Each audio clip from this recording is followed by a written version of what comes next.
31 қара сөзі. Естіген нәрсені ұмытпастыққа 4 түрлі себеп бар. Әуелі, көкірегі байлаулы берік болмақ керек. Екінші, сол нәрсені естігенде, я көргенде ғибратлану керек. Үшінші, сол нәрсені ішінен бірнеше уақыт қайтарып, ойланып, көңілге бекіту керек. Төртінші, ой кеселі нәрсе ашық болу керек. Егер кез болып қалса, салынбау керек. Ой кеселдері уайымсыз салғырттық, ойыншы күлкішілдік, я бір қайғыға салыну, я бір нәрсеге құмарлық пайда болу деген секілді. Бұл 4 нәрсе күллі ақыл мен ғылымды тоздыратығын нәрселер.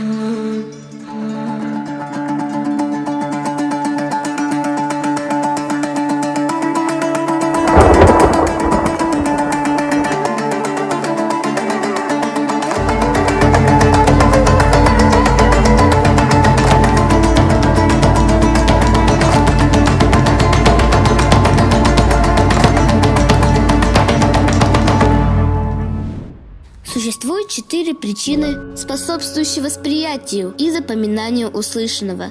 Во-первых, нужно утвердиться духовно и быть непреклонным. Во-вторых, слушать советы умных людей с вниманием и открытым сердцем.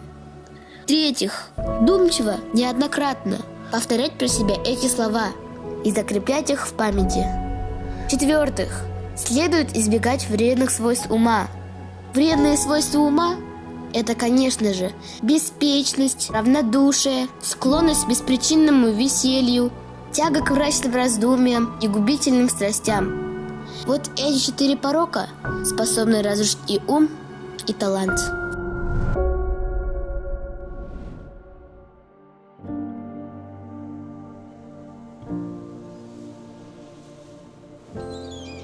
Word 31. We can name 4 means that promote the perception and memorization of what is heard. First, you should acquire spiritual firmness and determination. Secondly, you should need wise counsels attentively and with an open heart, eager to grasp the meaning of what is said. Thirdly, you should ponder over these wise thoughts and repeat them over again so as to imprint them in your memory. Firstly, you should avoid harmful states of the mind and resist them even in the face of temptation.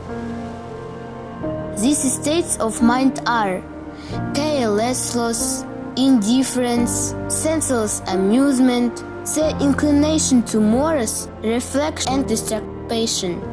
These vices can destroy both your mind and your talent.